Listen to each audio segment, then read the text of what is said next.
So in this module, we will be having 4 sessions. So the first lecture will be overview of P3M. P3 means project, program, and portfolio management, and some basic project management concept. That will be this week. Next week, I would suggest that we will have 4 straight weeks para mabilis.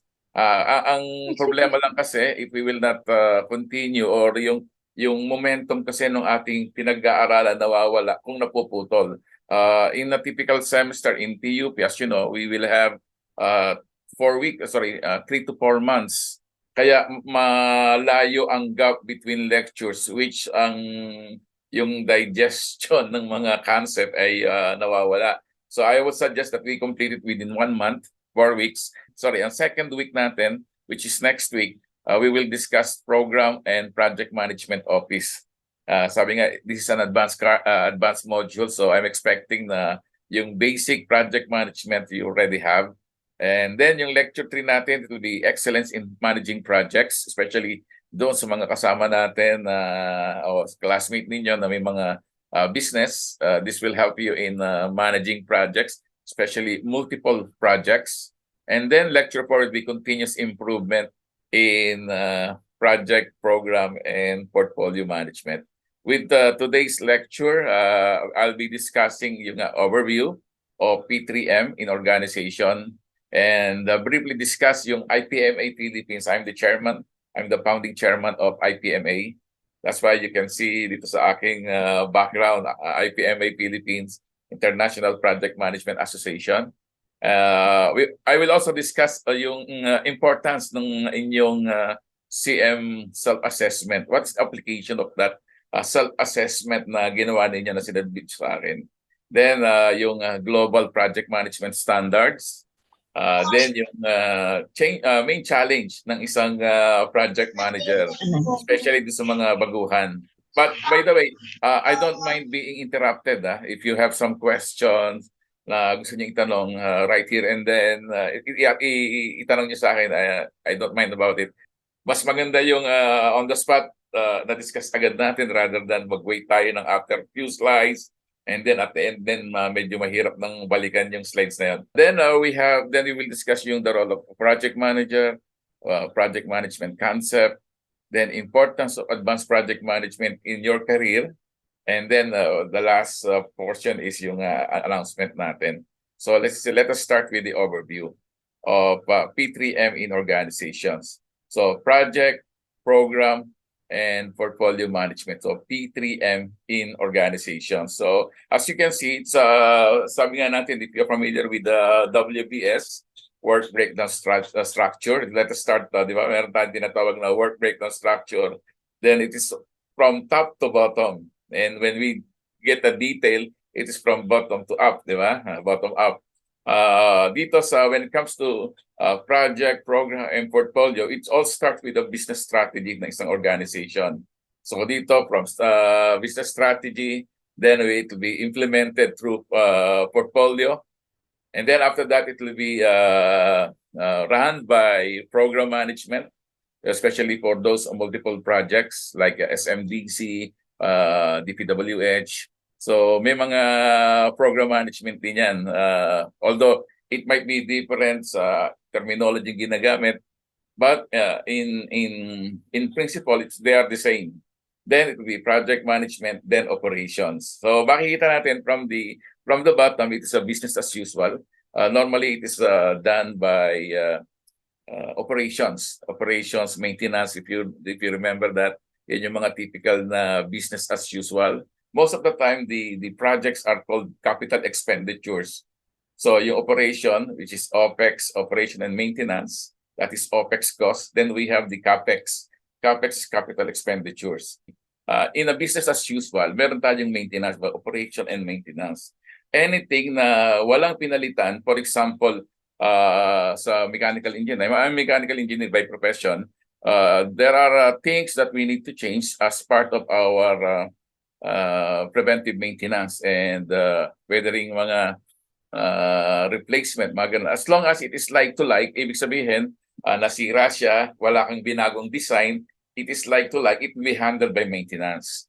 But every time you have changed the parameters, for example, you have changed the design, you have changed the pressure, temperature, the size, the flow, the volume, any changes na ginawa mo doon sa existing design, that is what we call management of change. So may binago tayo, and with that, we need the engineering and project management team. But if it's a like-to-like, maintenance lang ang may hawak nun. For example, kasi we don't need to do the re-engineering because it's already designed. But kung meron tayong papalitan, kung meron tayong bagong ilalagay, either small, medium, large, or mega projects under ng capital expenditure, that's the time that we need a project management team. Siyempre, ang leader sa project is project manager, and then we have the project management team. But after that, after if you have like SMDC or a large organization, large corporation, where they have multiple projects, that is the time that we need to have a PMO, or project management office, under the leadership of program manager. Sometimes they call it project director, plus yung mga senior project managers who are handling multiple projects through the assigned project manager. And then, siyempre sa taas, no, they have the VP of projects, so sometimes they call it as portfolio manager. And the portfolio manager is directly reporting to the project steering committee, which is part of the top management. So this is the brief illustration of how project, program, portfolio management are being run in a typical organization, regardless ano man yung industry. Either it's IT or manufacturing, or whatever it is. So ito yung typical project, program, and portfolio management setup, starting with business as usual, project management team, project manager, senior project managers, then program manager, which is sometimes called as project director, then the VP of projects, and reporting to the project steering committee, and the project steering committee reports to the board or company stakeholders, or company shareholders. So this is the typical setup. So paano yung basic, intermediate, at saka advanced? How it relates to our subject? Ano ba ang relation itong diagram na ito, or itong pinakita ko sa inyo? How we run the projects dealing directly with operation, maintenance. When I say business as usual, it also includes yung mga functional department within the organizations. It includes yung it may include yung security, safety, finance, contracts, procurement, HR, and other logistics, maybe warehouse. Those are functional department within the business as usual operations and maintenance. Okay? So yun yung mga typical na department na magko-coordinate tayo as a project manager. Di ba? Pag naging naging project manager tayo, we normally coordinate with the functional department within our organization, either internal or external stakeholder. Okay, so that's the basic. Basic lang yun.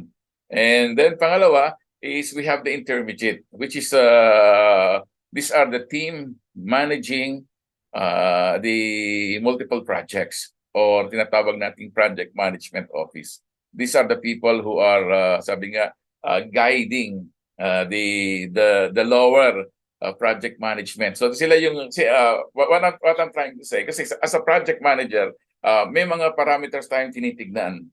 Number one is yung we should protect or make sure that the scope are done, are executed properly, di ba? In terms of project scope, project schedule, and project costs. So yun yung mga typical triple constraint na tinitignan ng project manager. But when it comes to PMO, hindi ka lang doon. Quality, safety, hindi ka lang doon. You have to look it in a higher perspective. Kagaya ng complexities. You have to check that. You have to make sure that all projects are coordinated properly. Kasi ang typical project manager, as long as I meet the deadline, or I don't have overrun in terms of cost, and I have fulfilled yung features and the scope of work, that's fine with me. I am a successful project manager, not with the senior project managers and program managers, because they have to make sure that these individual projects are aligned and completed as a whole program. Kaya medyo mataas yung expectations sa atin if you will be working in the PMO. Okay? The next level is what we call advanced. Advanced, ibig sabihin, you will be working as a VP of projects, and then you are the person responsible to communicate with the top management, prioritizing all projects. So, yun yung mga titignan natin. But anyway, it's still an introduction. We still have 3 weeks to go. And I will be focusing more on these two. Intermediate, which as function of PMO. And then dito sa function ng top management and VP of projects. Okay, so yan ang titignan natin for the next 3 weeks. For the meantime, dito lang muna tayo sa basic. Baka bilaukan ba tayo? Ganun. Anyway, but ganito. So basic, intermediate, and advanced. Okay, so in terms of practitioners, more than 95% of project managers are still working on the basic. Typical triple constraint. If you will ask them what is a project, they can explain it properly. It's unique. We define dates. We define resources. It's typical of PMP, PMI, PMBOK, Project Management Body of Knowledge response. But when you go to the next level, which is nasa less than 2% of practicing project managers, medyo iba na yung level of understanding. Kasi dito, hindi lang yung typical na isang project lang tinitignan mo, kundi multiple projects. Okay? And the last one is less than 1%. Dito tayo sa advanced. Okay? So, meron tayong basic, meron tayong intermediate, and then meron tayong advanced. Ito yung pinaka overview ng ating pag-uusapan for the next 4 weeks. Okay, so with regards to dun sa sinasabi ko kanina na 95% of practicing project managers, and in relation to our subject, which is construction industry. Okay? So when it comes to practice in project management, practice in construction industry, we have 3 main players. We have 3 main stakeholders in executing, implementing a project. Meron tayong main contractor, GenCon, or subcontractor, whatever you want to call it, but construction company. We have the design, di ba? Yung mga designers, or what we call them, consultant, design consultant. So architect, yung mga daits natin, di ba? So yung mga architects and engineers, so consultant. And then we have the project owners. And when it comes to distribution of project managers, I can say more than 85% are project managers of contracting company. Mas marami yan kumpara dito sa consultant at saka sa project owner. Okay? So when it comes naman sa consultant, less than 5% of project management practitioners are in the consultant firm. Kukunti lang yan.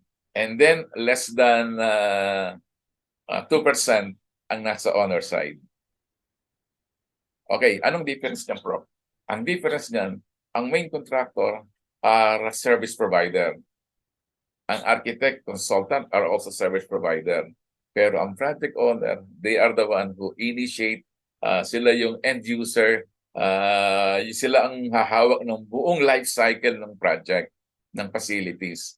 Okay, so how does it relate sa competency ng isang project manager? Okay, when it comes to competencies, okay, ang main contractor, ang contractor, I'm not saying main, but also in general, ang contractor, they are service provider, and their scope in a typical project are limited in the number 1, yung scope of work. Number 2 is yung duration, which is yung contract duration, and then cost. So ito lang yung pinaglalaroan nila. Kumbaga, wala na akong pakialam other than that, as long as ma-meet ko yung makumpleto ko yung scope of work. I have done it in within the time frame given as per contract or schedule natin, and then with the defined scope. Kung may variation man lang, doesn't anyway, okay lang, basta as long as na-meet ko yung triple constraint, That's fine. Kasi I'm only a service provider.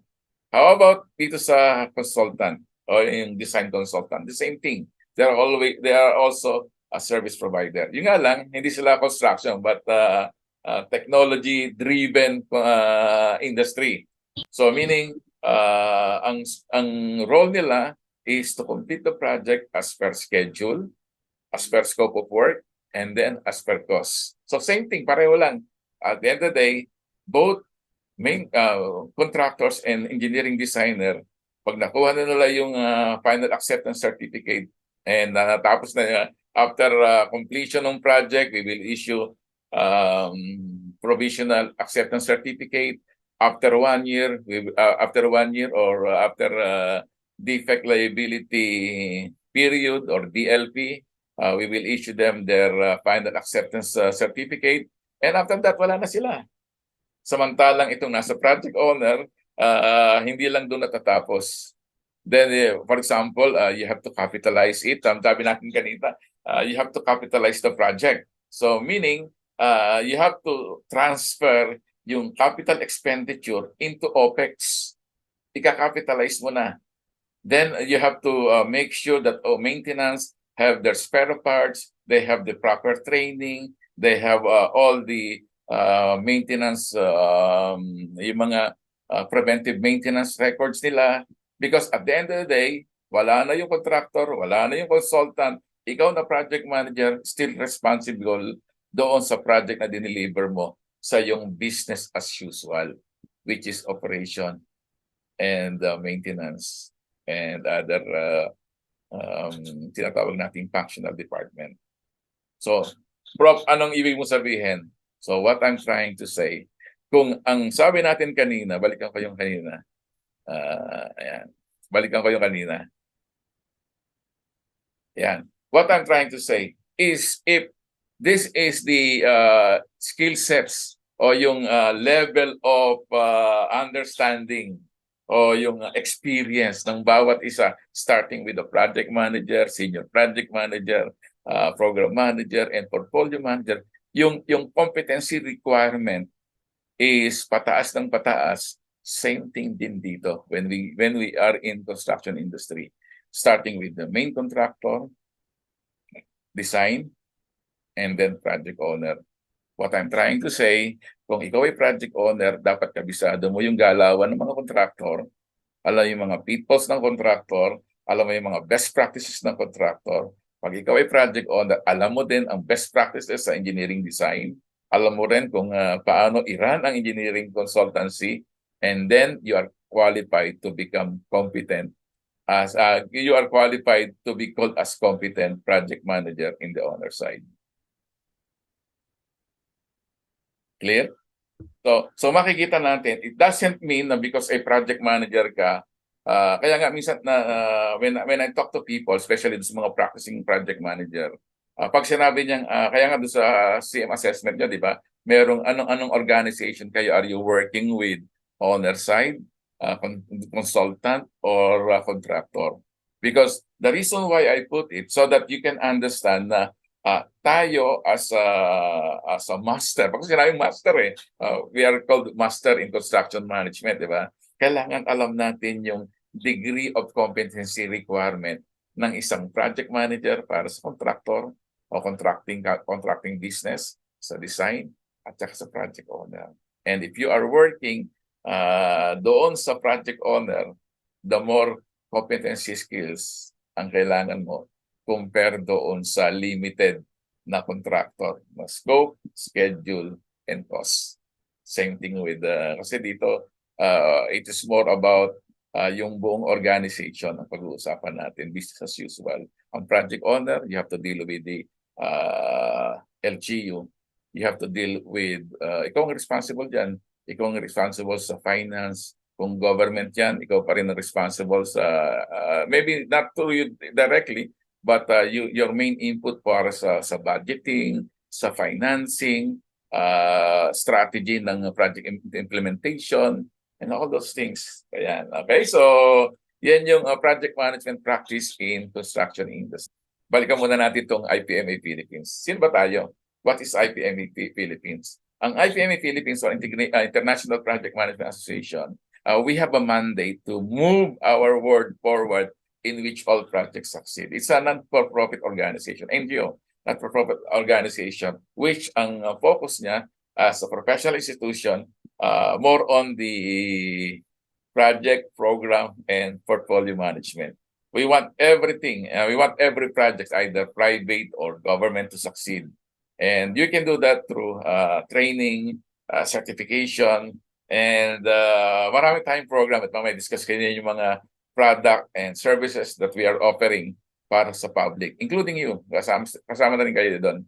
Okay, ito yung IPMA's legacy. So, aside from PMI, actually, ang IPMA has started earlier than PMI. PMI, I think, is 68. We have started in 1965. It's mostly a Europe-based organization. So meaning our members are from Europe, not America. But although we have member IPMA USA, but the main members are from Europe from the start. And we are the first project management organization with role-based certification. When you say role-based, hindi lang ito knowledge.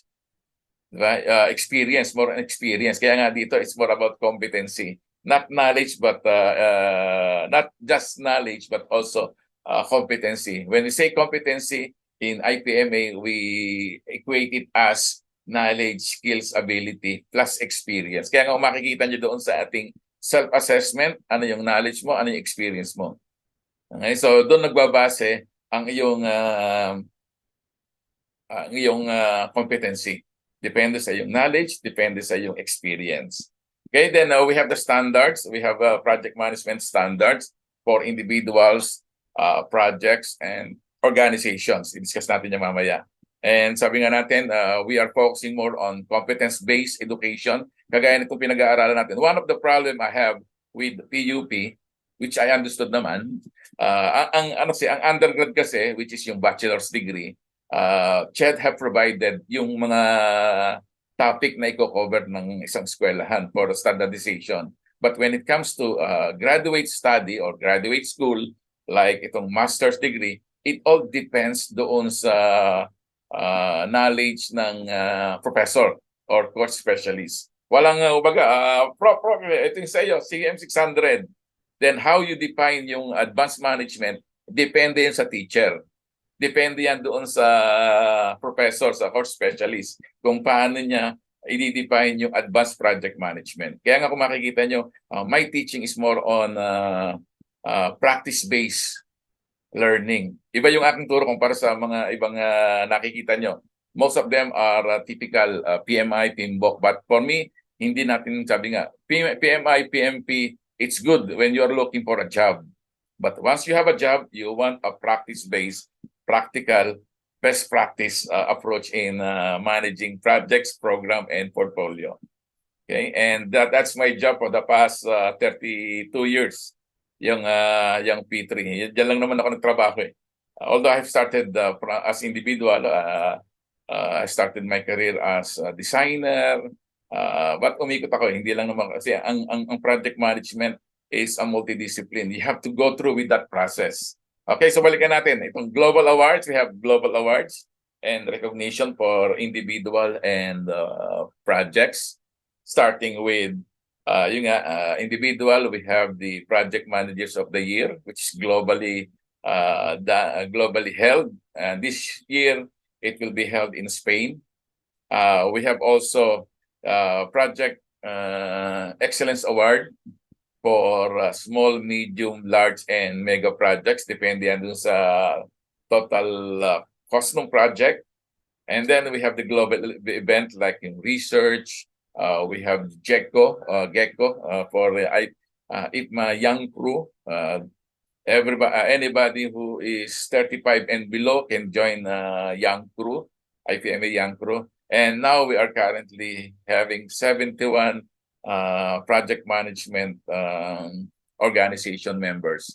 Okay, so makikita natin dito from the Philippines, from the Philippines, we are the only authorized IPMA member dito sa Global Project Management Association. Okay, so yan tayo. And I'm the one who founded it in 2012. We have started it in Abu Dhabi, UAE, but we are now SEC registered since 2005, 2015. Yan. So matagal na rin.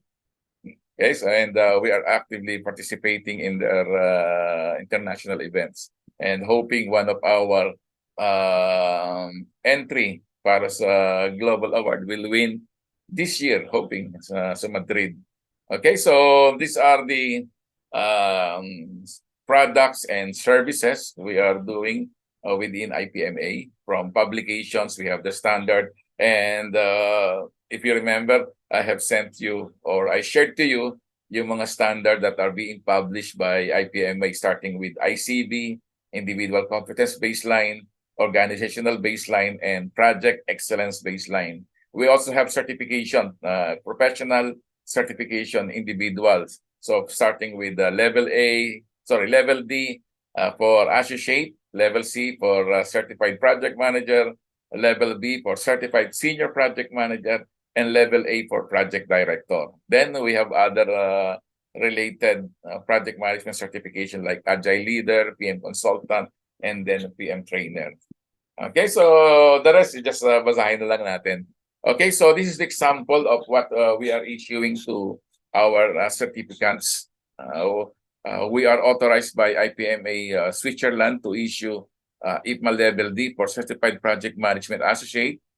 This is a knowledge-based exam-based certification, where currently we have 11, and with the current program we have with PUP, doon sa tinatawag nilang Graduate Diploma in Project Management, I'm expecting another 30 level D certificates within this month. Okay, so for IPMA, we have 4-level certification sa project management, starting with level D, Certified Project Management Associate, C, Certified Project Manager, B, Certified Senior Project Manager, and A, Certified Projects Director. And so ito yung mga certificates natin, or those who pass the level D examination will be included in IPMA database of certified professionals. And Maria Eleanor, ito yung aming ating first level D certificate from the Philippines.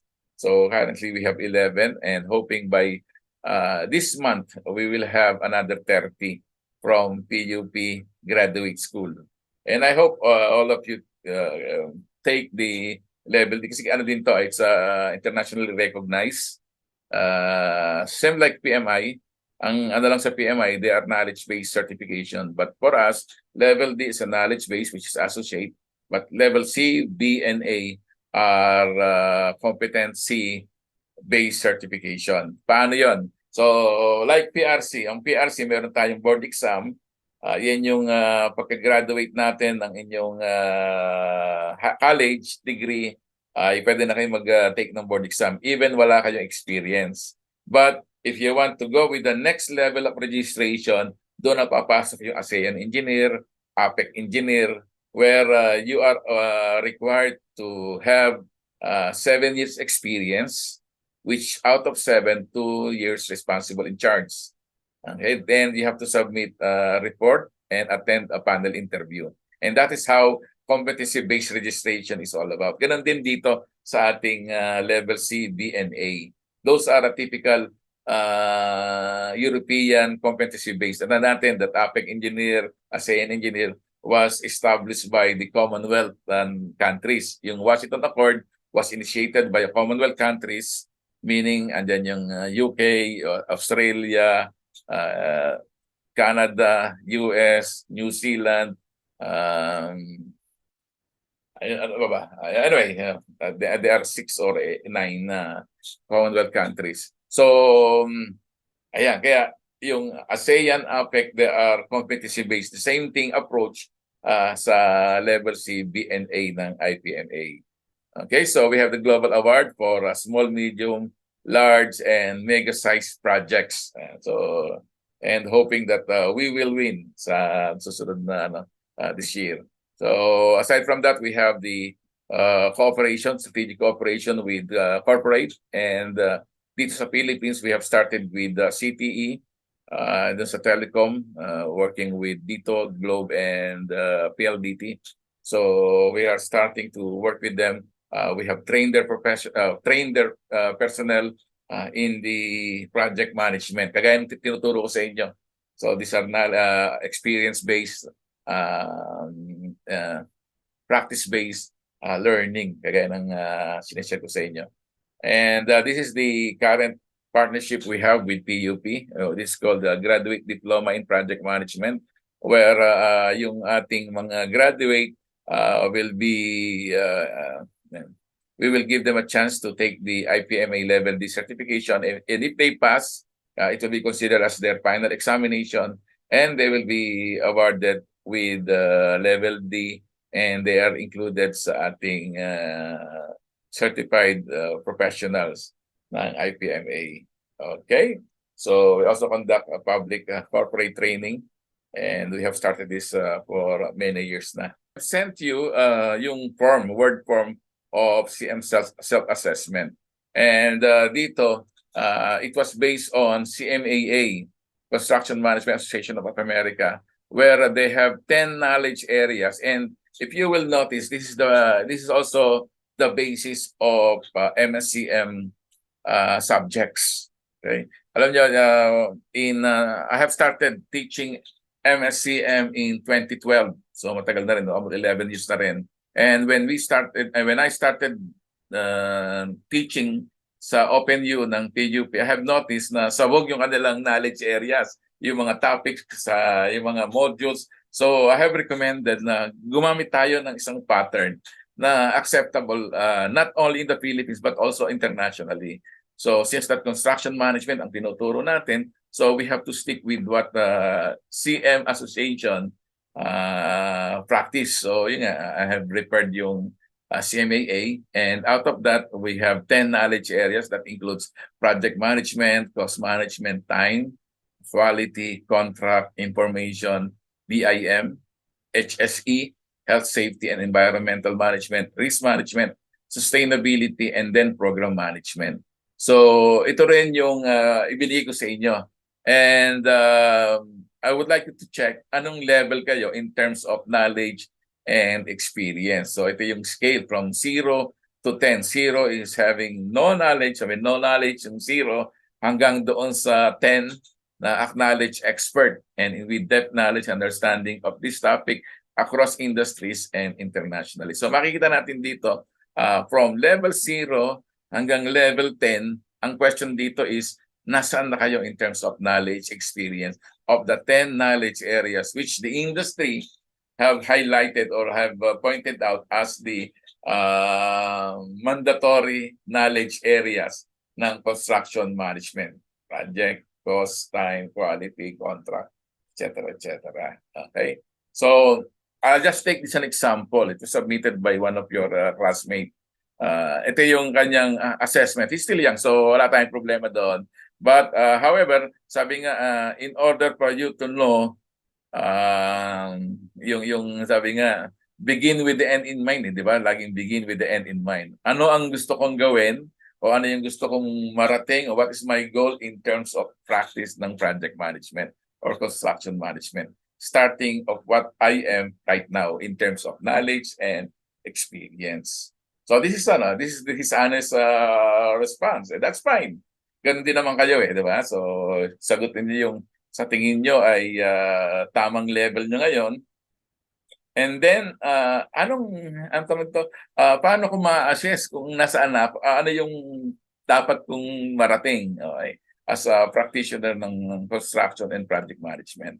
Okay, ganito yan. So, if your level is on 5 and 6, I can say that you are fit, suitable for academic teaching. Pwede yan. Bakit hindi? Pwede yan kasi it's more about book knowledge or having some experience sa industry. Alam naman natin that most of the teachers are having a limited practice. Okay? So, especially this mga full-time, di ba? Limited. Kaya nga minsan, That's fine for undergraduates, mga college level, because they are still a sponge and they would like to learn from the teacher. That's fine as introduction, as introductory doon sa industry. But tandaan natin, there's always a industry academy mismatch, di ba? Dahil nga limited ang practice ng academe compared doon sa mga practitioner talaga. So if you want to become a competent project manager, I will suggest that you target level 7 and 8. Yeah, 7 and 8. Okay, so ano yung 7 and 8? Definitely, balikan natin yung tandali yeah, ito yung scale from 0 to so 7 and 8. So yung 5 and 6, sabi ko kanina, these are for academe. Able to analyze situation using book knowledge, able to carry out numerical calculation where appropriate, able to plan, able to set up, run construction management system. That's fine. 6 has good knowledge and working understanding in own industry, able to take full managerial responsibility for the topic. That is good for an academe. But if you are teaching, to be honest with you, if you are teaching like me, na ang mga estudyante are practitioners, sometimes my students are older than me. They have better experience than me. So paano gagawin natin? Tanda natin, dalawang type ng questions ang ginagamit ng mga matured student or learners. Number one is they would like to know. They really want to know.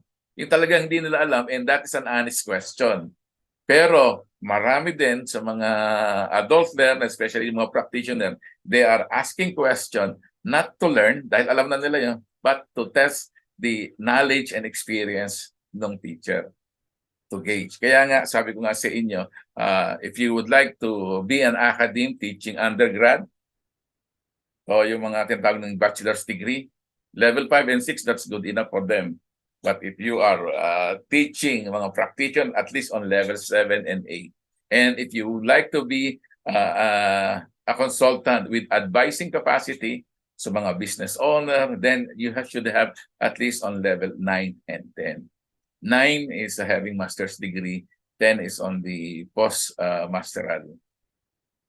Okay, in that level. Okay, clear tayo dito? Question. Clear tayo? May question kayo? Just hindi ko sabi ko kanina, hindi ko pa nakikita yung mga ano nyo. Just speak up and sige lang, go ahead. Yes, go ahead, Jonel. Hi, sir. Good afternoon po, sir. Sir, I am practicing po ngayon sa full-time instructor. By the way, sir, my past experience po kasi is sa architectural firm. Way back 8 years po. 8 years po sa firm. Now, sir, since puno na, sir, siguro, sir, yung experience ko as senior architect, as job captain, and then ano po. Parang sa tingin ko, sir, kailangan ko naman po i-share naman po yung knowledge ko sa mga student para po hindi i-guide po sila sa tamang way. So, I think, sir, nasa range na po ako, sir, ng 7 or thinking 8. Kaya po siguro, sir, nag-shift na po ako ng industry from designer firm to academe naman po. Yun, sir. Okay, very good. So, if you are level 7 and 8, that is good for your student. Sabi nga natin, yung 5 and 6 as a minimum to teach undergrad. But if you are teaching undergrad at the level of 7 and 8, then well and good. You can give better learning sa yung mga student, and that's good. Very good yun. Okay, thank you, Jonel. Anything else? Baka may question ka pa? How about the others? Sir, Zaira po. Yes, Zaira, go ahead. Apo, sir, ibig sabihin po ba, if you want to take yung mas i-level up mo yung practice ng project management, is kailangan itapusin muna natin itong course na to, and then ito po yung magte-take ka after nun, pag you want it to the next level, yun po yung magte-take ka ng mga exam. Okay. Meron kasi okay, hindi ko na-isa, but I will give you briefly yung in order for you to become I can say mag-excel sa project management, you have to consider not only for project management but as as career, you have to check three things. Tandaan niya, three things. Ano ba yon? And I'm teaching this always. One is QCE. Yan. Qualification, certification, experience. These are the three important aspect ng iyong career. Qualification, when I say qualification, it involves two things. Number one is educational qualification and professional qualification. Yung professional qualification, sorry, yung educational qualification, it is your degree. Okay? So, it is quite difficult for a company na i-promote ka while you have a minimum degree. If you are having bachelor's degree, 10-5 niyan, ang dami-dami niyan. Diba? So if you want to become a manager or a director, then you have to go with the higher level, which is starting with master's. So, ayan. So actually dito sa Middle East, if your degree is only bachelor, pangkaraniwan ka lang. But if you have master's degree, then they may consider you for promotion. So what I'm trying to say is, syempre, titignan mo lagi yung educational qualification. Pangalawang qualification that I would like you to consider is yung tinatawag nating professional registration. For example, PRC. You have the basic, you have the board exam, but don't stick with board exam alone. Okay? You have to go to the next level, which is not local, but internationally recognized. Okay, so if you have chance to go with the next level based on your experience, 7 years experience, to as project in charge. When you say project in charge, it means you are on the managerial level yung 2 taon mo. And project manager is considered as managerial level. Okay, so professional, educational. Then another qualification which I would like you to consider, isang aspect pa rin ng iyong career, is yung certification. Certification, it works as a third-party verifier of your competency. For example, if you would like to become, if you would like to consider as somehow expert in project management, you can get PMP, PMI, okay? And if you would like to be considered as a sustainable person, project sustainable, then you can get LEED, di ba? LEED. And then if you would like to be considered as expert in engineering management, there is a certification called Certified Professional Engineering Managers. So what I'm trying to say, kung ano yung linya natin, kuha tayo ng certification. If you would like to be considered as certified, if you would like to be considered as expert in one discipline, go with that certification offered by institution. So qualification, certification, and then experience, yung in natin. When I say experience, you have to find ways to have leadership and management experience. Okay? Tandaan natin yon. So QCE, qualification, it's divided into two, professional and education. Then we have the certification, which sabi nga, third party certifying somebody, so it's a third party institution certifying that you have some expertise in some discipline like project management, quality. Di ba marami yan eh. Kung ano lang yung nakaano sa atin, kung ano yung gusto natin to be recognized as expert in one industry or more industry. And then leadership and management experience. Question. Syra, did I answer your question properly? Yes, sir. Very well said po. Tapos, sir, may isa pa po akong halimbawa, sir, if I really would like to pursue po yung sa project management side, pero wala po ako sa industry na yan, like, ano po ako sa sarili po naming company, will that be difficult po para makapag-take po ng mga certification? Actually, mas madali eh, dahil you have the privilege to take the proper experience eh, di ba? Mas madali sa iyo dahil you are not dependent sa other party or other individual, like yung boss mo, ikaw na mismo, you can appoint yourself. I would like to take project management role, o project manager role. So mas madali sa iyo compared doon sa mga nangangamuhan. Okay? Okay po, salamat, sir. Mm. Okay, so mamaya meron tayong section mamaya about career pathing and I will explain. Sige. Thank you, Syra. How about others? Baka meron kayong question. So, Global Project Management Standard. So, I'm sure all of you are familiar with the PMBOK, Project Management Body of Knowledge, or PMBOK ang tawagin. And currently, we have 7th edition na. But I still prepare yung 6 compare with 7. Yung 7 kasi medyo magulo labo-labo eh. But yung 6 is still the best way of learning project management. Why? Because it is subdivided into 10 knowledge areas. Now, number 1 is integration, scope, schedule, cost, quality, resource, communication, risk, procurement, and then stakeholder management. So what I would suggest, you can read 7th edition, that's fine. But don't forget to read yung 6th edition. Heads up ko lang sa inyo, ang PMBOK is geared sa IT. Okay? IT yan mostly. Kaya nga, kung talagang gusto nyong i-repair ang PMBOK sa construction, then you have to add yung construction extension. Sabi natin kanina, ang 6th edition merong 10, di ba? And yung construction extension, it adds additional 4 knowledge areas. And that includes project safety management, project environmental management, project financial management, and project claim management. So hindi lang 10 but 14 in PMBOK construction. Yung basic, which is yung generic PMBOK guide, mostly it covers IT. So if you would like to refer it as construction, PMBOK guide plus extension, which adds 4 knowledge areas: safety, environment, financial, and claim. Okay? Yan yun. I'm sure that all of you are familiar with this. However, dito sa IPMA, we have 3 main global standards for individual, we call it ICB, individual competence baseline.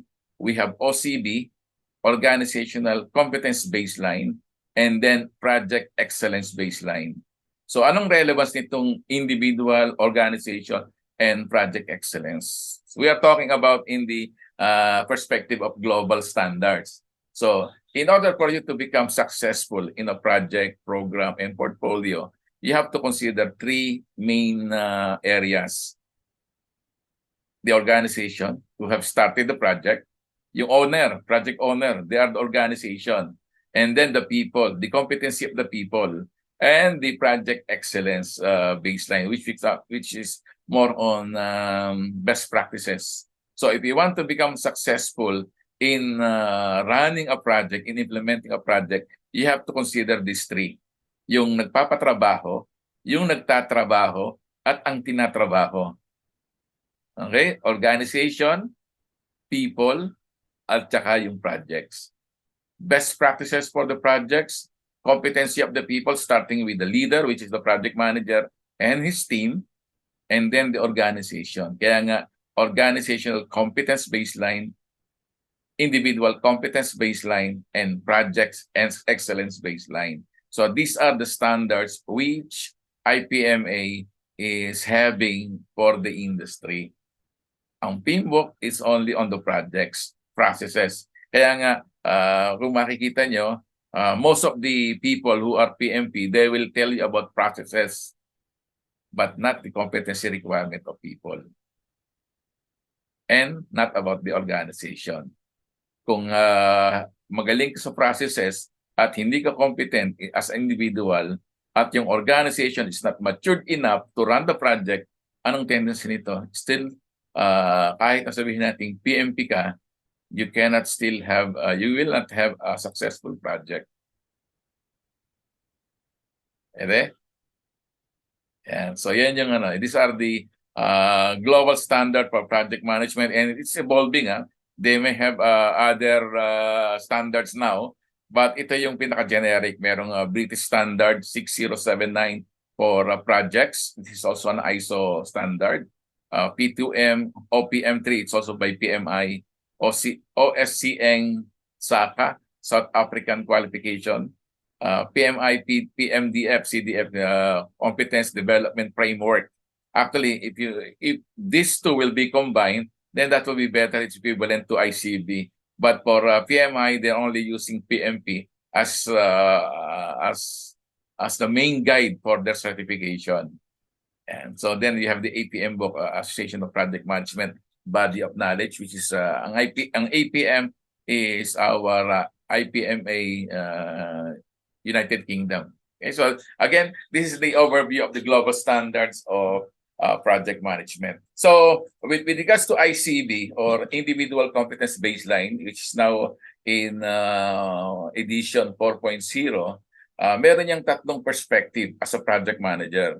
Titignan natin, di ba? Kung ang ICB kasi, ICB po, it covers people plus the project.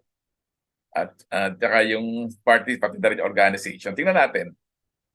So, dito, meron siyang tatlong I of competencies, ang ICB. You have the copy, just read it, makikita niyo. We have the perspective, we have the people and practice. Yung sa PMBOK, yung 10 knowledge area is mostly covered by practice. But knowing yung processes of projects is not sufficient for us to become competent project manager. Kailangan alam din natin yung people skills that includes self-reflection, self-management, personal integrity and reliability, personal communication, relationship and engagement, leadership, teamwork, conflict and crisis, resourcefulness, negotiation, and result orientation. Kaya nga, kung ikaw ay PMP, dito ka lang nakapokus sa practice. But if you go with our certification, you have to understand and practice yung people skills. And that includes self-reflection, personal integrity, reliability, relationship and engagement, leadership, teamwork, conflict and crisis, resourcefulness, negotiation, result orientation. However, hindi lang doon matatapos dapat. Kailangan titignan mo pa rin yung perspective ng organization. And that includes strategy, governance, structures and processes, compliance, standard and regulation, power and interest, culture and values. So ito yung dapat mong titignan. Kaya nga, kung makikita natin, ang ICB, it covers project, people, and then the organization. And cover yan ng ating position as a project manager. So what is the main challenge of a new project manager? Or sometimes we call them accidental project manager. Marami sa atin sa Philippines, since na wala namang Bachelor of Science in Project Management, wala namang Master of Science in Project, Program, and Portfolio Management, lahat is accidental. You may have a 3-unit subject sa inyong engineering or architecture, but it's not enough to cover yung buong aspeto ng project, program, and portfolio. And that is the sad truth sa atin. So most of the time, ang lahat ng mga I can say 95% ng project managers sa Philippines are accidental project manager. They may have attended yung PMP review class for 35 contact hour and took the PMP examination. So yun na yun. But in reality, kung babalikan natin yung standard, it is just a small piece of cake. Hindi pa buo. Okay? So, however, ang PMP is a good start. But after that, what's next? You have to go with the competency. You have to check with other standards. You have to check with other resources, which can help you develop skills in projects, people, and organization. Yan yung mga competency kailangan natin to become successful in your project management career. Yan. Okay, accidental. Ano ang main challenge? It is transitioning from technical into a managerial function. Most of you are from engineering and architectural background. Lahat naman tayo. Dahil yan yung minimum requirement sa MSCM. So, sanay tayo from the start when we graduate ng college is tayo mismo ang gumagawa ng ating mga technical work. Pero once you become a project manager, transitioning from technical, kasi micro, kayo mismo gumagawa eh. Pag kayo naging manager, kailangan you have to function as macro, not micro. Because now you become an organizational person. you will have people under you to support you, to help you in doing technical activities or technical work, tasks. Okay? So ang competent project manager,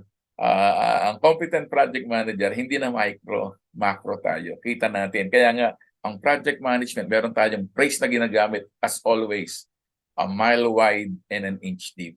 A mile wide and an inch deep. Ibig sabihin, hindi lang arkitekto ang pinag-aaralan natin. Hindi lang, hindi lang mechanical ang pinag-aaralan natin. We also look into the wide perspective, big picture. Ang competent project manager, he knows about civil, he knows about electrical, mechanical, controls, procurement, safety, environmental, a mile wide and an inch deep. Ang ibig kong sabihin, pagkausap mo ang procurement, alam mo yung language na ginagamit nila. If you attended a meeting as a project manager, meeting ng safety, you know what is LTI, you know what is, mga ganun. Alam mo yung mga zero accident, what are the strategy to be used in a project, ano mga best practices, safety, same thing with procurement, with planning. So, ang hirap nga naman to transition from technical to organizational function. But ito ang kailangan natin. Ano yung career shift natin? Ano yung mga skill set na kailangan natin to transition from technical to organizational person as a manager? In principle, what is management? By definition, it's doing things through others. So dati, ikaw ang gumagawa, ngayon hindi na. Pag ikaw naging project manager, meron kang support manager at meron silang staff under them. Ang trabaho natin sa project manager is to lead and manage. To lead, tayo magbibigay ng direction and we manage them by monitoring yung mga pinagagawa natin sa kanila. It doesn't matter kung sila ang expert sa engineering management, sila ang expert sa safety. As long as I know what they're doing, I'm the one guiding them, leading and guiding them, I can manage them. Pwede? Kaya hindi na kagaya dati. Hindi na dati na ano makikita niyo pag kayo technical, di ba? Let's say Rachel Ann, gawin mo to. Di gagawin mo naman ngayon. Yung manager mo, umuwi na, ikaw nasa opisina ka pa o kaya nasa bahay ka pa, nagtatrabaho ka pa. Kasi mayroong technical task na ibinigay sa iyo yung manager mo. Same thing with us once we transition to a project manager. Dinedelegate natin most of our tasks sa iba through other. Kaya nga, management, by definition, is doing things through others. Macro. Utos ka lang ng utos. It doesn't mean na hindi ka nagagawa. Gagawa ka pa rin. Pero almost 80% by Pareto principle, 80% ang tinatransfer mo sa iba, dinedelegate mo sa iba. Only 20% which is critical sa projects, coordination with top management, with yung steering committee, yun yung mga ginagawa natin na hindi natin pwedeng i-delegate because maybe through confidentiality, criticality, and other aspect ng information. Pwede? Okay? A competent project manager delegate almost 80% of his or her tasks through communication. That's why communication is important for us. At hindi ang ginagawa ng isang technical. So, kaya nga makikita nyo, yung mga ibang lahi, hindi yan magagaling magsalita. Pero sabi nga, technically, kaya natin. Hindi sila kagaya natin. Kasi sa atin, ang project manager kasi, it doesn't mean na kailangan mo maging engineer o architect para maging project manager. Even accountant, even teacher, kahit na sino pwedeng maging project manager as long as they know what is the definition of management. And management is what? Ano yung management? Doing things through others. Pwede? So, by management progression from staff, as a staff, na-hire ka ng staff, then naging lead, naging supervisor, naging manager, naging director, VP and above. So, makikita natin yung hands-on and task-oriented skill. Umuunti yan as you go higher sa stages of responsibility sa career progression. Kaya nga sabi ko kanina, QCE, qualification, divided into two. Professional at saka academic education. Certification, it is a certification, it is a third-party certification of your expertise. And E is experience. Ano ang importante? Management and leadership experience. Okay? From staff hanggang VP, ang orientation natin, yung hands-on and task-oriented oriented skills natin, umuunti yan. Dating micro to macro. Competent, big picture. Clear? Anong importance ito, Prof? You cannot understand project management if you don't know the basic concept of project management. That project management. And when you handle the project, you have to delegate macro. At yan ang challenge mostly ng mga Pilipino, not only Filipino, but in general, accidental project manager. Lahat ginagawa niya. Kaya tuwan-tuwa yung mga subordinates nyo. Kayahay ang buhay pag marunong kayo mag-delegate. So paano yan? Communication, delegation skills, negotiation skills. Those organizational skills ang kailangan natin if you want to progress sa project management, program management, and portfolio management position. So anong role ng project manager? Ano bang role? Okay. So ano bang role ng project manager? Yeah. So I studied in France actually. Yung master's degree ko in project program and portfolio management. Hindi naman sa Philippines eh. Ang function kasi dito sa Middle East is 100% project management ako. Nag-start ako siyempre as usual, sa Philippines, sa design, sa engineering. Pero nung napunta ako dito sa Middle East, na-maximize ko yung project management. Kaya sabi ko, hindi sapat to eh. Kailangan meron tayong degree, di ba? Qualification, education, and professional. Nasa akin ang trabaho, ang kumukuha ng credit is yung boss ko na mas bata sa akin. Anong meron siya na wala ako? Dalawa nga. Certification, tatlo active certification. Experience meron na ako eh, pero wala akong certification. Then, wala rin akong registration na internationally recognized. At saka yung educational qualification. Yung boss ko na British, mas bata sa akin. So, nakita ko yun. Kaya sabi ko, this is the time na kailangan pag-ipunan ko at matapos ako ng master's degree because I cannot be promoted as manager if I will be as normal na 10-5 bachelor's degree. Kaya dami niyan eh, di ba? Daming kalaban. So anong ginawa ko? So I studied in schema business school. I started my yung diploma in project management sa University of Sydney online. Then later on I shifted schema business ko sa Paris, sa France. And one of the best encounter ko sa teacher ko, sa first day pa lang, ang ginawa niya ay nag-drawing siya ng triangle. 4 na triangle. Okay? Lahat kami nakatingin sa kanya. Okay? 4 na triangle. And then nilagyan niya ng circle sa gitna. Ang sabi niya, class, hindi ko makalimutan yun. Si Dr. Ambani, yung pangalan na Ambani yung ano. Class, sabi niya, this is your work, function, or role nyo as a project manager. Okay, paano yan? Sabi niya, so you as a project manager is in the center. Okay, paano yan? Sabi niya, yung 4 na yan, and the circle symbolizes your role. Okay? Sabi niya, PM, you have pressure from the top, pressure from the bottom, pressure from your peers on both sides, all sides. Kaya it's not easy to become a project manager. It can make or break your career as a project manager. Okay? So hindi pala ganun kadali ang maging project manager because you will experience pressures from all sides, top, bottom, and sides. Okay? Kaya hindi madali. Kaya yung skill set na kailangan natin ay mataas. Depende yan. Di ba? Nag-start tayo sa overview ng P3M. Either from project, program, and advance tayo sa portfolio. Okay? So as a project manager, you are like, sabi niya, orchestra. Okay? You are like a conductor in an orchestra. You have your team, Kasama dyan yung supplier, contractors, project management team, and consultant. But above you, you have the sponsor, you have the important stakeholder, government, regulators, and clients, etc.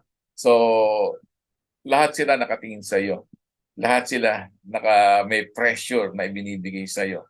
Kaya dapat alam natin ang role natin as a project manager, and it needs a competent project manager to run all those, to monitor, to execute this stakeholder management.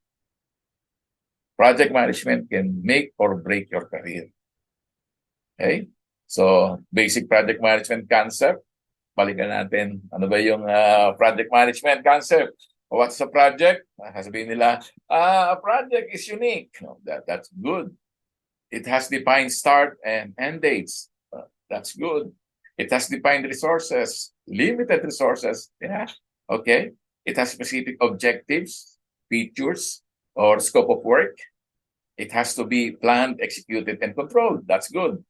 But every project has its own complexities.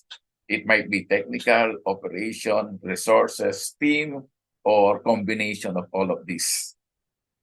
So hindi komot unique siya, walang pare-pareho ang complexities, hindi. Iba-iba yan. Depende yan sa inyong industry na ginagalawan. Okay? So, yung mga uniqueness, defined start, resources, objective, lahat yan makikita natin sa knowledge areas, sa 10 knowledge areas, o plus 4 dun sa extension ng construction. That's fine. But what is important is yung complexities, and this needs good experience. Ang problema lang sa experience, bibihira ang libro na nagtuturo na experience. Majority are only knowledge. Yung experience, it is through me, sa inyong mga coaches, mentors, dyan sa mga classmate ninyo, dyan sa network natin. Yan ang maaaring sabihin natin, let's say, Alvin, meron kaming ganitong kailangan. Baka meron kang procedure para sa ITT o Inspection Test Plan. Krisa, baka meron kang kailangan namin ng procedure manual para sa project management plan. Baka meron kang... Yan yung sharing natin between us. Kaya importante itong grupo natin is established na hindi lang ma-establish natin, and we have constant communication. Hindi lang Christmas, birthday, but rather pati na rin sa mga day-to-day problems na na-encounter natin sa trabaho o sa projects natin. Yung complexities, this is good experience. Yung knowledge, skills, ability is a typical knowledge areas. Project management, cost management, time management, quality, contract, information management, building, information modeling, safety, risk management, sustainability, and program. Diba ito yung mga typical na knowledge areas sa construction management? But what is important, itong project situational variables. Sabi natin kanina, anong type sa construction? Meron tayong organization. Ano ang trabaho natin? Are we working with the owner, with the consultant, and contractor? Iba ang role natin, iba ang trabaho o function natin as contractor, iba rin sa consultant, iba rin sa owner. Naalala natin kanina, di ba? Iba-ibang trabaho yan. Pero sa atin as a competent project manager, it doesn't matter. Alam kasi natin paano ang function ng owner, alam natin paano ang function ng consultant, alam natin ang contractor. Mahirap magpalusot ang contractor na graduate ng MSCM under me at saka dito sa PUP. Ang hindi makakalusot bakit? Kasi naturo na natin Alam na natin yung mga loophole, alam na natin, teka muna, hindi obra yan. Mag-submit ka sa akin ng ng schedule. Nagtuturo ako ng project management, magpapatakbo tayo ng trabaho na wala tayong schedule. Paano ko malalaman kung delay ka na? Okay? So, yan yung depende yan sa organization, di ba? Depende kung anong, ang sabi ko nga dito, depende kung anong helmet ang suit mo. Either you're wearing a contractor helmet, a consultant helmet, or project owner helmet. Then, pangalawa, anong type of project? Anong type of client meron tayo? Is it private or public? Ang private, madali, isa lang kausap natin o isang grupo lang. Ang public, mahirap, may LGU, kahit nga barangay tanod o barangay captain, pwede kang bigyan ng problema, di ba? Sa mga right of way. So, mas scrutinize tayo in public projects. How about project type? Siyempre, depende. Kung infra lang yan, horizontal, mas madali. How about if your project is industrial? Di ba, may technology risk, may mga commissioning issues. Ayan. So, yan. So, depende rin yan sa project type at sector. Then, anong type ng delivery? Is it traditional? Design bid build? Is it design build or turnkey EPC? Engineering procurement contract or delivery, sorry. And then, construction management as agent, construction management at risk. Is it PPP? Public-private partnership delivery or joint venture. These are also giving us complexities. Iba ang management ng design build or EPC doon sa joint venture. So, ano yan, it becomes more complex kung ito ay joint venture dahil marami kang kausap sa isang consortium. Yan. Then ano ba yung type ng contracts? Is it lump sum, cost plus, unit rate, whatever, iba-iba din yan. And then, anong type of procurement? Is it negotiated bidding or competitive bidding? Yung project team, is it in-house or outsource? Ang in-house, magkakilala na tayo. Mas madaling mag-implement yan dahil magkakilala na tayo lahat. Eh, paano kung outsource? Humingi lang tayo ng tao from our manpower supplier na ngayon lang din natin makakasama sa project. So, mas mahirap i-handle yun kumpara doon sa in-house. How about the project scope? Is it a well-defined project or ill-defined? Kompleto ba lahat ng detalye natin? Meron ba tayong inaantay? Or we do it progressively? Progressively elaborated as we move forward, nakikita natin at nakukuha natin yung mga additional information. And then, anong type ng schedule? Is it a long schedule, standard, or fast track? Eh, paano kung large project, fast track? Mas mahirap mag-handle ng project na maigsi lang. Eh, meaning, pag long project, sige, bukas na yan. Ano bang kailangan natin? Desisyonan. Ito, tungkol dito sa supplier. Hindi, next week na yan. O next month na lang yan. Tagal pa naman yan. Wala yan sa long lead item natin. Eh, pero pag fast track, meron lang tayong 2 araw, 3 araw. O bukas kaya. So, wala na tayong time para magkaroon ng mahabang diskusyunan. So, we want decision yesterday. Okay, then, how about the source of funding? Is it in-house or external, syndicated bank? Is it a loan? May mga financial consultant ba tayo dito? So all of this, organization, client, project type, delivery, contract pricing, procurement type, project team, scope, schedule, budget, etc., etc., etc. Sabi nga, these are all project complexities and this will need a good experience. Knowledge, experience. Iba yan. Okay, iba yan. Okay? So, as a good project manager, as a competent project manager, alam natin ang basic, but we also know yung situational variable. Especially if you will work as a consultant and practitioner. Nasa advising capacity ka. Sa project complexities, sabi nga, ang project manager nakatutok lang sa time, cost, quality, HSE. But ang mas importante sa atin is the balance between yung triple constraint at saka yung situational variables. Okay? So ito yung complexity natin. Yes, Zaira po. Yes, Yes po. go ahead. Sir, yung yung itinuro kanina nung prof ninyo, yung pressure with the peers, ano po ibig sabihin nung pressure with the peers? Okay, ganito. Dalawa lang naman yun. Tatlo yan actually. Meron kasi tinatawag na 360 leadership, di ba?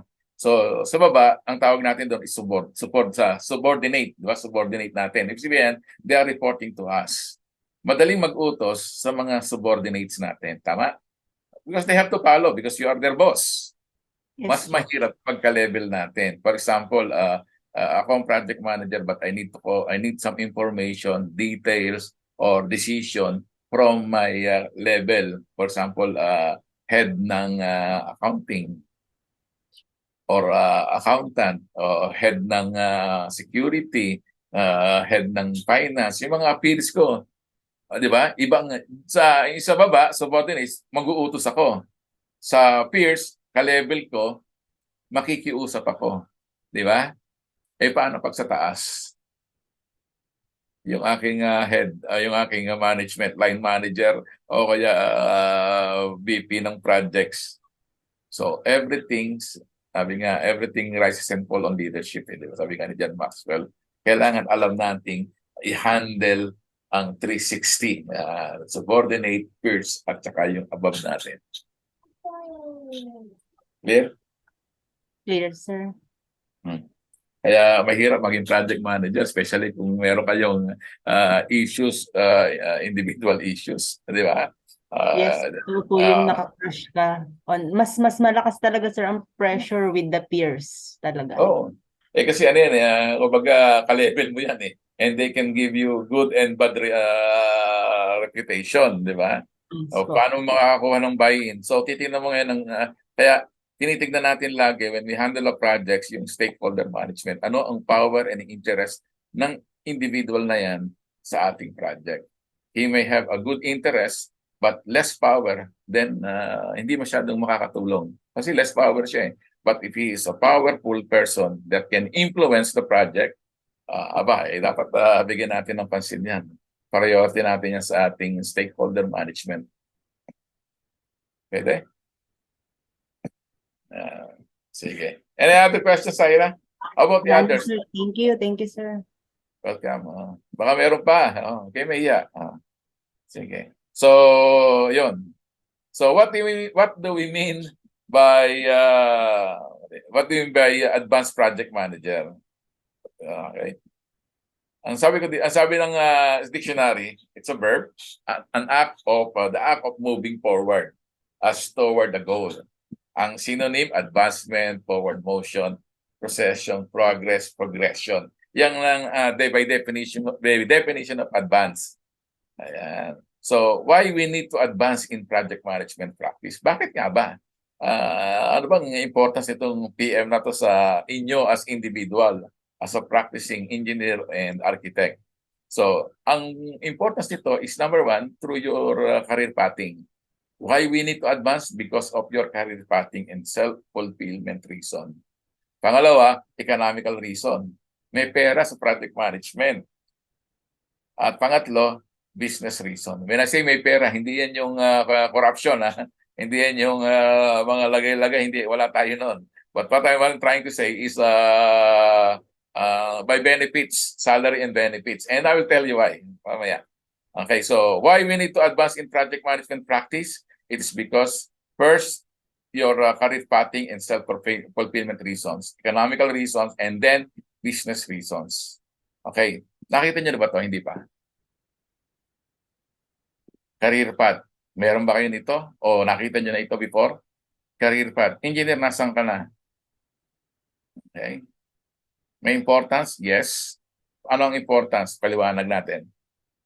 Tayo as an engineer, once we graduate college, meron tayong dalawang choice when we enter the industry. Either we enter with bad start, ang survival job, yung mga non-cognate, kagaya ng insurance broker, call center agent, real estate agent, sales and other. Yan yung mga survival job. That is fine sa simula. Siyempre, walang-wala na eh. Ako ang breadwinner, kailangan magtrabaho. Yan lang ang available. Di, pasok na ako sa call center, 35,000 pesos ang entry with entry bonus, join-in bonus. Minsan nga, mas malaki pa yung sa engineer na trabaho, di ba? Anyway, so after that, after nitong bad start, meron din namang tinatawag na cognate. And that is divided into two, mostly. Ano yun? Yung designer at saka construction. Ang engineer, either they work in a construction company or it's a design company. Mostly, ganyan ang pasok. Okay, so ang cognate sa design, it might be draftsman, BIM modeler, document controller, design detailer. Yan yung mga typical sa design team, sa design company. Sa construction naman, it can be project engineer, quantity surveyor, estimator, planner, scheduler, contracts, QA/QC, HSE, materials procurement. And then as we gain experience, as we grow older, we are being promoted into lead designer. Kaya a lead construction engineer, nagiging senior engineer, senior QS, senior planner, senior contract, senior QAQC, HSE, senior material, senior procurement. And then we go with the next level, which is managerial. Pwedeng maging yung senior project engineer, mostly sila rin yung nagiging project manager. And then may mga support manager like project controls, contracts manager, QAQC manager, HSE manager, materials procurement. Ngayon, sa design naman, after some time being an engineering designer, you become design specialist.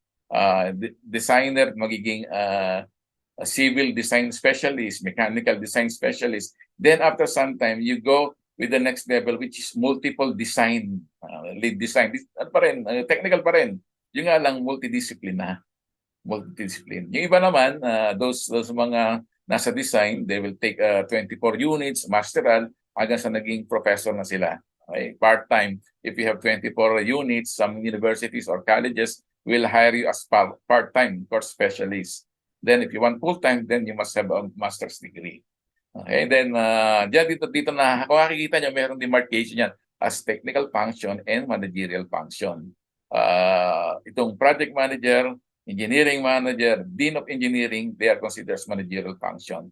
And at the end of the day, after all your accolade, your learning, position, then some of us can have their own business, run the business or leadership or entrepreneurship. And this is the type, this is a typical career path ng isang engineer. Ngayon, ang tanong ko dito, nasaan na kayo dito? Kasi normal na tanong sa akin ng mga estudyante ko, Prof, ano ba, ilang taong ba dapat ako mag-transition from technical to managerial? Babalikan ko naman sila. Ano ba ang sabi ng standard? Sasabihin nila, anong standard, sir? Wala namang standard related with career path. Meron.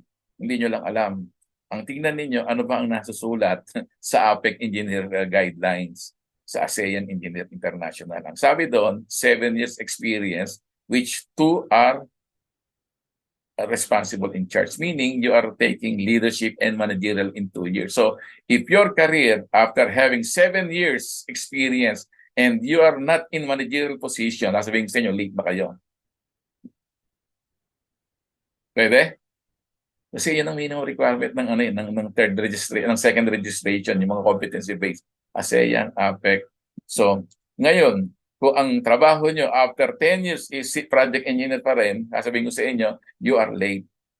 And one of the reason kung bakit mababa ang sahod ninyo, because you are staying in a low-paying position. Ano ang mas malaki ang sahod? Technical or managerial functions? Ang dean or ang professor? Di ba? So, what I'm trying to say, for every dot, meron niyang skill set. Kaya nga sabi ko, ang inaaral ko hindi trabaho ko. Pag ako pumasok sa isang company, ang inaaral ko hindi yung trabaho ko. Alam ko na yun na pag-aaralan ko na yan, ginagawa ko na yan on daily basis Ang inaaral ko yung trabaho ng boss ko, because pag hindi siya bumalik o natanggal siya, namatay siya, umalis siya, kukunin ko yung position na yun. And it happens many times sa akin.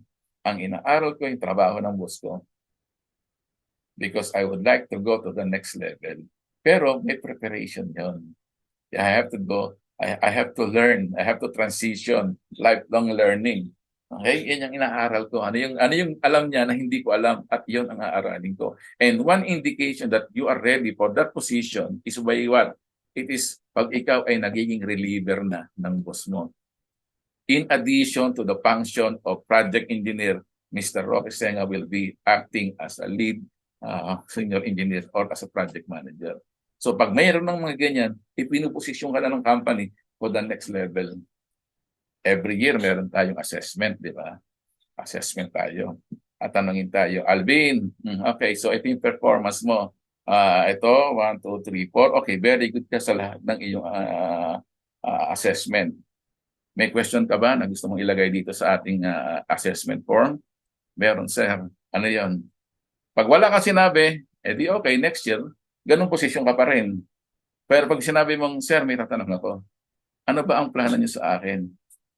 Anong ibig mo sabihin, Alvin?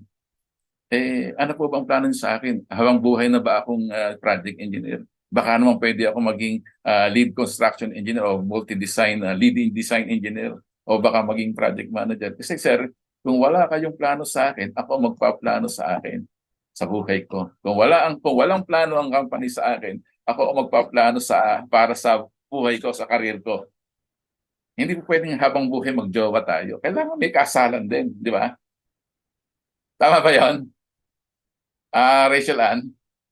Yes, Kailangan may sir. plano tayo long term. Tama ba ako, sir? Ma'am? Yes, sir. Tama. Oo, kailangan may hugot din tayo ng konti doon, di ba? 10 taon na tayong magjowa eh. Wala kang binabanggit sa akin kung saan ba tayo aabot talaga. Kaya kung wala kang plano sa akin, ako magpaplano sa sarili ko, aalis ako dito dahil you are just exploiting me. So pag wala silang sinabi, hindi kasi wala, okay. Sabi nga, hindi, that's the time na to move on na tayo. Wala ka palang plano sa akin, hindi mag-move on na ako. Go to the next level ako. Hahanap ako ng seryoso, di ba? Ganon din yun. Reality. Ganon din yun sa career natin. Kaya, one of the reason you have low salary because you are staying in a low-paying position. Inaaral din talaga. Ang career, ini-strategize din yan. Pina-project din yan. Okay? Ano ba maganda? Mag-retire ka as dean, engineering manager, project manager, o mag-retire ka ng senior project engineer, design specialist. Hindi ba? Ang pangit. Mas maganda kung ma-maximize mo. Okay? So, anong sabi natin? Why we need to advance in project management? Because, number one, it is, sabi niya, for career pathing and self-fulfillment. Nakita mo yung building na yan? Oo. Yes, ako project manager niyan. Pero merong 5 namatay dyan. Sorry naman. Hindi. Ayun yung sad. Yung magiging successful pero best practices tayo doon.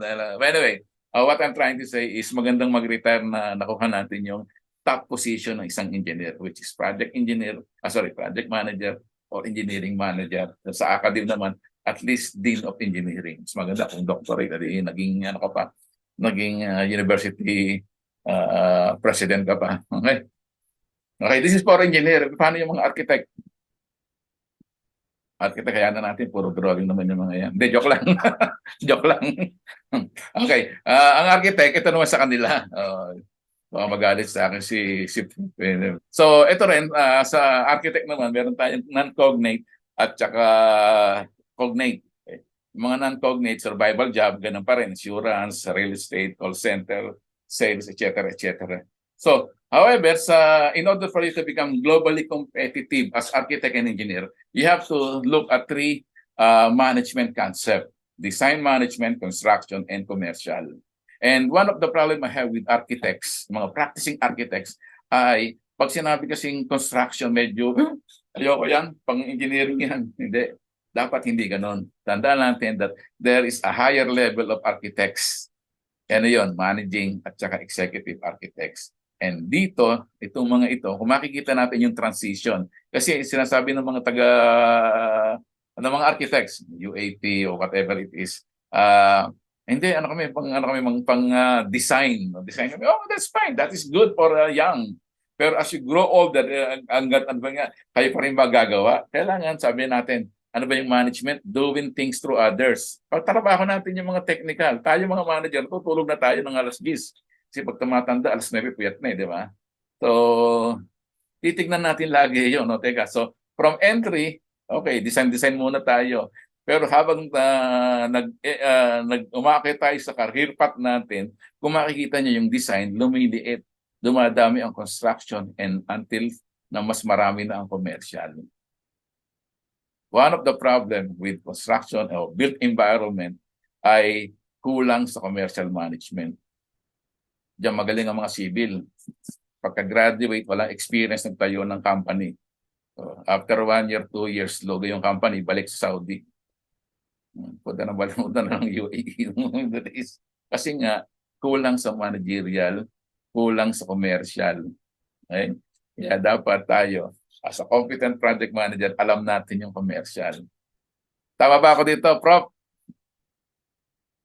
Yung architect, Yes, sir. di ba? Yes, sir. Tama po. Inaaral din talaga yan, inaaral.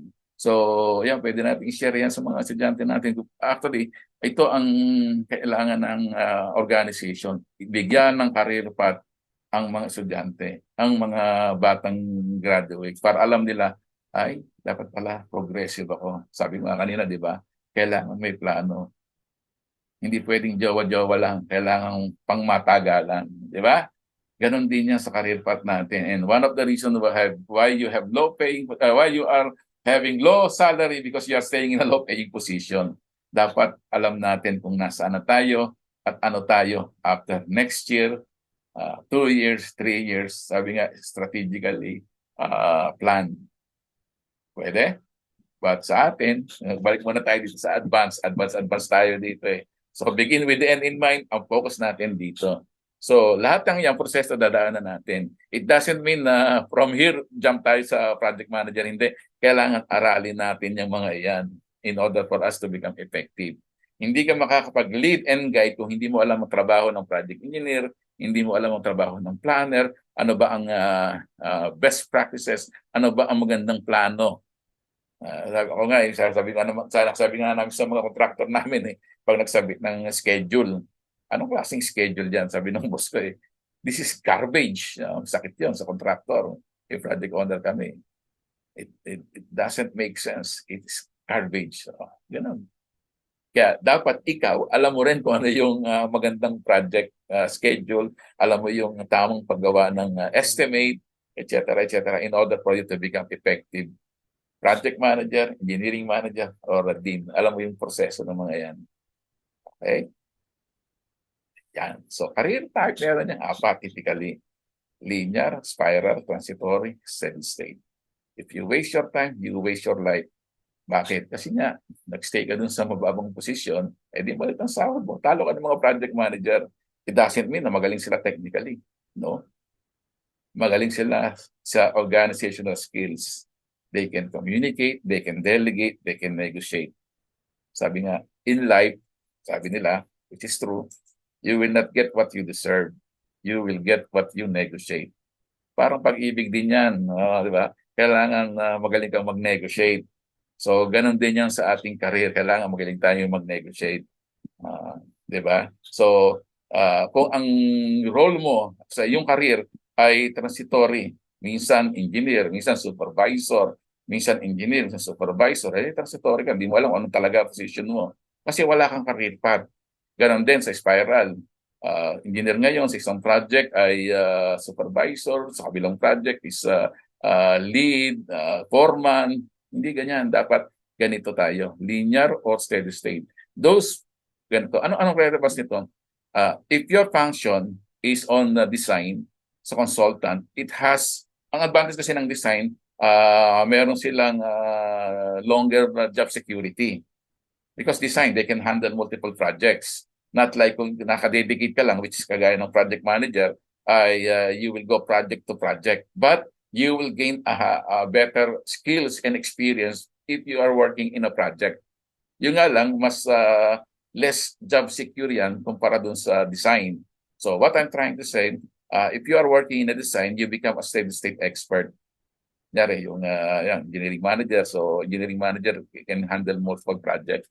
But if you are working with projects, portfolio program, linear ang ano mo dyan, pataas ng pataas yan. Yung nga lang, meron kang job security less compared with other profession. Bigyan kita ng example.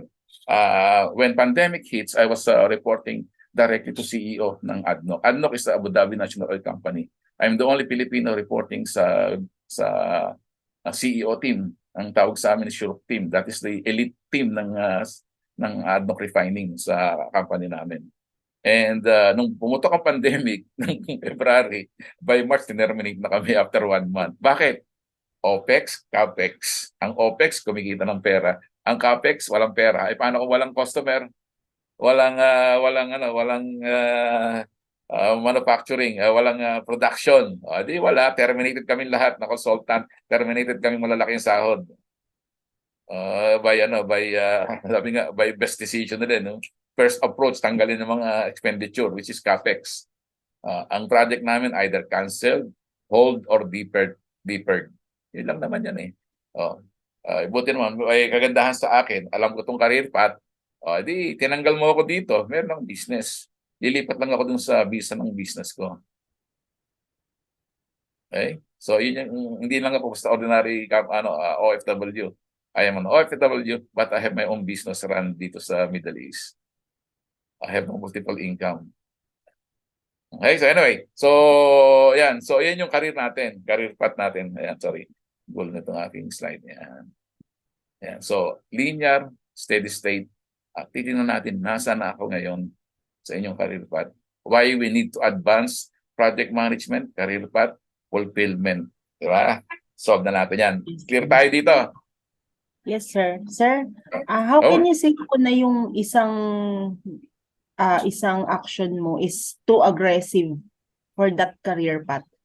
Kasi may I share po nung ah, hindi pa kami nagtatayo ng company.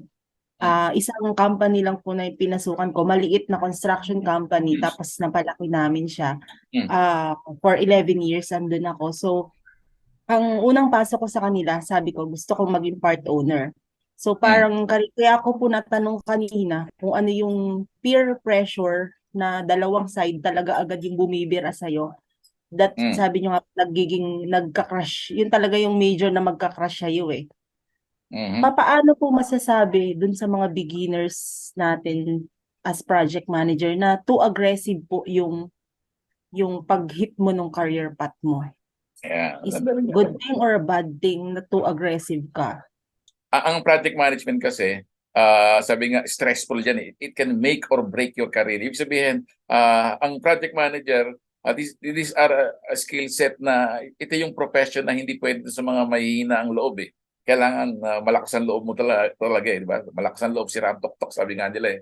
What I'm trying to say is talagang aggressive ka. Pero hindi naman puro aggressive ka na hindi mo rin pinag-iisipan. Hindi lang sugod na sugod. Kailangan pinag-iisipan mo rin. You have to maintain your calmness. Hindi po pwede sa project manager na mababa ang fuse.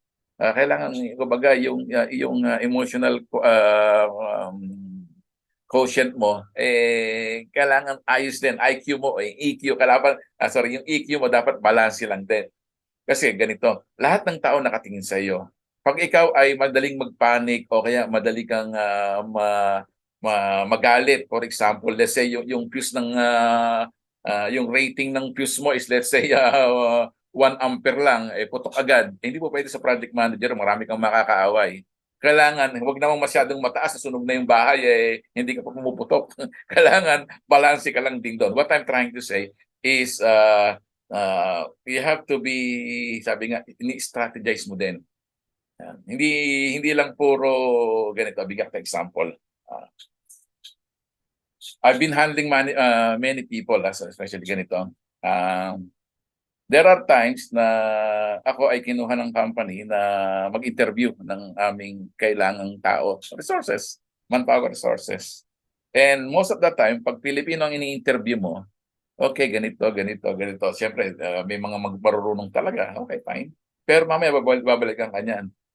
May overtime ba sa inyo? Meron bang ganito? Ay sabi ko, sir, teka muna, hindi pa nga kita kilala sa papel, kilala sa interview, kilala kita, pero hindi pa kita kilala in terms of performance.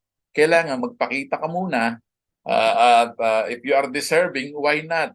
Alam niyo, madaling humingi ng increase basta alam mo ang proseso ng paghingi ng increase. Madaling humingi ng promotion basta alam mo ang proseso ng promotion. Hindi lang basta, okay, ito yung aking credential, promote mo na ako, hindi. Ganito yan. Bigyan ko example ako, hindi ako humihingi ng pabor sa aking boss o aking mga superior ng barya-barya lang. Kasi iba mga Pilipino, okay, sir, baka naman pwede akong mabigyan ng overtime kahit isang oras lang. Barya-barya lang yon. Pag ako humingi, siguradong malakihan. Paano? Sabi nga, you have to go with the strategy.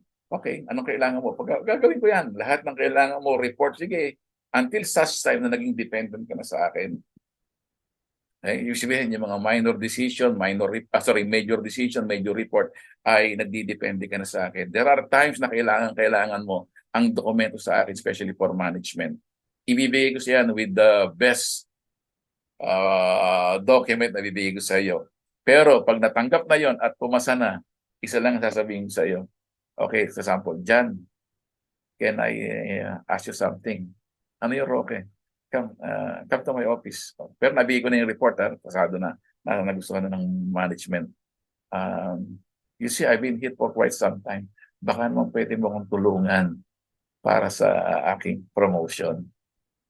I'm not asking for salary increase, but job, sabi nga, transition or next higher job. Kasi pag increase, maximum na 5% yan.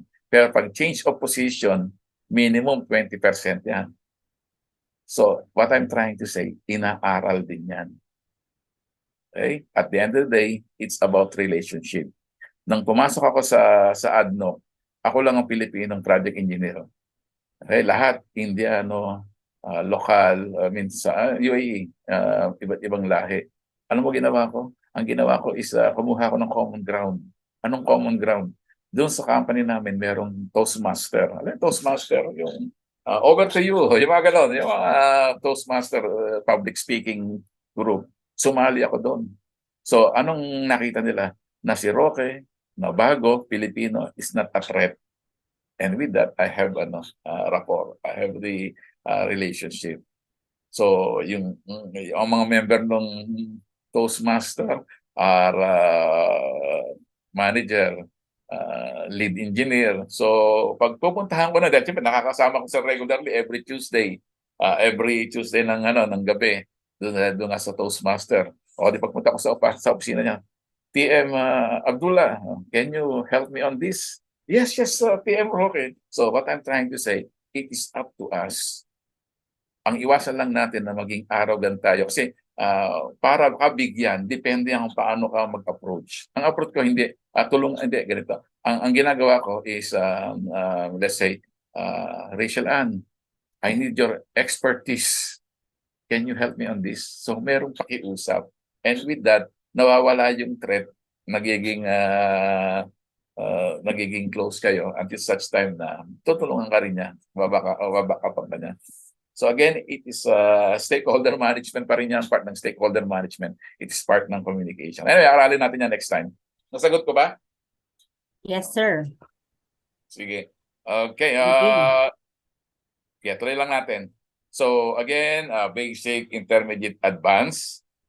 In practice, 95% are on the basic project management, 2% on intermediate, and 1% on the advanced. So if you want to become the 1% and 2% of the Alpha Project Management, aralin natin yung PMO at saka itong steering committee, portfolio management, program management, at saka yung senior project management task. Bibihira. Kaya pag nakakarinig kayo, who are the Alpha project managers? Those people who have advanced from the basic. Pwede? Because these people are aware of the business strategy, portfolio planning, program management. Yan. Alam nila yan. Bibihira ang umaabot sa ganito. Economical reason, sabi natin, self-fulfillment, career pathing. Ang economical reason, no need to explain na yan. Sabi nga, numbers will tell us why we need to go with project management, di ba? Magkano anong civil, anong position mo? Civil engineer po. Okay. Anong company ka? Contractor, consultant, owner. Contractor po. Okay. So at least alam mo na, okay, range from 3,500 to maybe 5,000. Maximum na 6,000. Diba? Anong trabaho mo? Project manager po. Okay. Anong company? Consultant po kami. Okay, at least mga 20 yon. Saan ka? Sa ADNOC po ako. Okay, so at least 35 above. 35. Nakuha nyo? So, project management. Kung makikita natin, senior project manager, ang laki ng difference ng sahod niyan. Kaya, ang sabi ko kanina, why you have low pay, why you are having low salary? Because you are staying in a low paying position.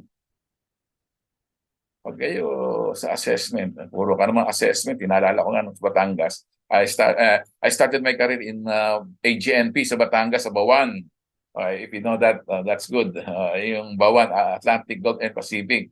Meron isang tao doon, Batanggenyo, syempre, siya yung aming runner sa plant doon sa ginagawa naming module, mechanical, may mga mechanical dito, ship sa India yon. So bali yung aming runner na si Utoy, Utoy kasi yung pangalan ng tawag namin sa Utoy, kuha ka ng planch, kuha ka ng bolt, kuha ka ng gasket.